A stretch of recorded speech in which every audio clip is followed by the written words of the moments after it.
മമതാ ബാനർജിയിൽ നിന്നും ഈ രാജ്യത്തെ എല്ലാ രാഷ്ട്രീയ കക്ഷികളും പഠിക്കാൻ നല്ല പാഠങ്ങളുണ്ട്. സാമ്പത്തിക സവർണ താല്പര്യങ്ങൾക്ക് മുമ്പിൽ സർവവും അടിയറ വെക്കുന്ന രാഷ്ട്രീയ പാർട്ടികൾക്ക് മുമ്പിൽ മമത വേറിട്ട് നടക്കുകയാണ്. അതാണ് പശ്ചിമ ബംഗാൾ നിയമസഭാ തെരഞ്ഞെടുപ്പിനുള്ള തൃണമൂൽ കോൺഗ്രസിന്റെ സ്ഥാനാർത്ഥി പട്ടിക പുറത്തു വന്നപ്പോൾ ജനാധിപത്യ ബോധമുള്ളവർ ശ്രദ്ധിക്കുന്നത്. എല്ലാ വിഭാഗം ജനങ്ങളെയും ചേർത്ത് പിടിച്ചിരിക്കുകയാണ് മമത. ആകെ മത്സരിക്കുന്ന 291 സീറ്റുകളിൽ ദളിത് ആദിവാസി വിഭാഗത്തിൽ നിന്നും 95 പേരാണ് ജനവിധി തേടുന്നത്.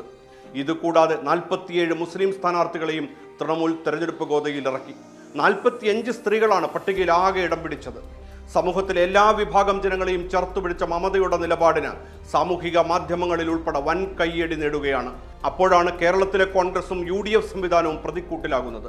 സണ്ണിയം കവിക്കാടിനും CK ജാനുവിനും കോൺഗ്രസ് സീറ്റ് നൽകാത്തതിന് കാരണം അവരുടെ ജാതി മാത്രമാണെന്ന വിമർശനം ശക്തമാകുന്നു. രമേശ് പിഷാരടിക്കുള്ളതും സണ്ണിയം കവിക്കാടിനും CK ജാനുവിനും ഇല്ലാത്തതുമായ ഒന്നേ ഉള്ളൂ, ജാതിയുടെ പ്രിവിലേജാണിതെന്ന് ആക്ടിവിസ്റ്റ് ദിനുവയിൽ ഫേസ്ബുക്കിൽ കുറിച്ചു.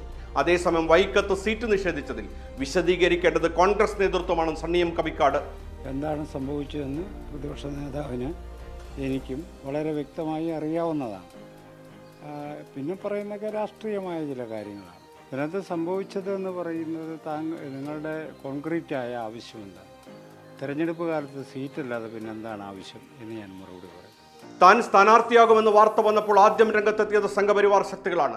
അവരെ മറികടന്നു പോകാൻ കോൺഗ്രസിന് കഴിഞ്ഞില്ല. അതുകൊണ്ടാണ് സ്ഥാനാർത്ഥിത്വം നിഷേധിച്ചതെന്നാണ് കരുതുന്നതെന്നും സണ്ണിയം കവിക്കാട്. VD സതീശനോട് സംസാരിച്ചത് പ്രതിപക്ഷ നേതാവ് എന്ന നിലക്കാണ്. വേറൊരു നേതാവുമായും ഔദ്യോഗികമായി സംസാരിച്ചിട്ടില്ല. സീറ്റ് തരാമെന്നല്ല, പരിഗണിക്കുമെന്നാണ് സതീശൻ പറഞ്ഞത്. സജീവ പരിഗണനയിലുണ്ട് എന്നാണ് പിന്നീട് അറിഞ്ഞത്. എന്നാൽ അവസാന നിമിഷം സീറ്റ് നിഷേധിക്കപ്പെട്ടത്. എല്ലാ നേതാക്കളെയും കണ്ട് നേടിയെടുക്കേണ്ട ഒന്നാണ് സ്ഥാനാർത്ഥിത്വം എന്ന് വിചാരിക്കുന്നില്ല. സ്ഥാനാർത്ഥിത്വം നിഷേധിച്ചതിന് പിന്നിൽ രാഷ്ട്രീയമുണ്ടെന്നും സണ്ണിയം കവിക്കാട്. UDFന്റെ അസോസിയേറ്റ് അംഗമായിട്ടും സീറ്റ് നൽകാത്തതിൽ ജനാധിപത്യ രാഷ്ട്രീയ പാർട്ടി സംസ്ഥാന അധ്യക്ഷ CK ജാനു കടുത്ത അമർഷത്തിലാണ്. 2016 മുതൽ NDA മുന്നണിയുടെ ഭാഗമായിരുന്ന മുത്തങ്ങ സമരനായികയായ ജാനു കഴിഞ്ഞ വർഷം ആഗസ്റ്റിലാണ് മുന്നണി വിട്ടത്. കഴിഞ്ഞ ഡിസംബറിൽ ജാനുവിനെയും PV അൻവറിനെയും UDF അസോസിയേറ്റ് അംഗങ്ങളാക്കി. എന്നാൽ അൻവറിന് ബേപ്പൂരിൽ സീറ്റ് അനുവദിച്ചു. ഏറെ മുമ്പേ തന്നെ മാനന്തവാടി ബാലുശ്ശേരി മണ്ഡലങ്ങൾ നൽകണമെന്ന് ജാനു ആവശ്യപ്പെട്ടിരുന്നുവെങ്കിലും നൽകിയില്ല.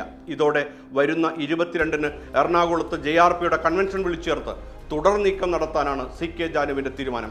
ദളിത് വിഭാഗങ്ങളെ ചേർത്തു പിടിക്കുമെന്ന പ്രതീതി സൃഷ്ടിച്ചുകൊണ്ടാണ് CK ജാനു ഉൾപ്പെടെയുള്ളവരെ കോൺഗ്രസിന്റെ ഭാഗമാക്കിയത്.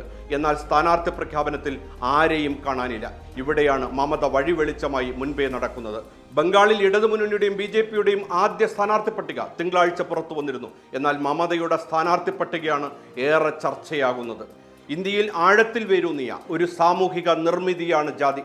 നൂറ്റാണ്ടുകളായി രാജ്യത്തിന്റെ രാഷ്ട്രീയ ഭൂപ്രകൃതി രൂപപ്പെടുന്നതിൽ ജാതി പ്രധാന പങ്ക് വഹിച്ചിട്ടുണ്ട്. ഇന്ത്യൻ സാമൂഹിക ഘടനയുടെ സ്വഭാവത്തെക്കുറിച്ച് പറയുമ്പോൾ ജാതി അവഗണിക്കാനാവാത്ത സവിശേഷതയായി 2026-ലും തുടരുന്നു.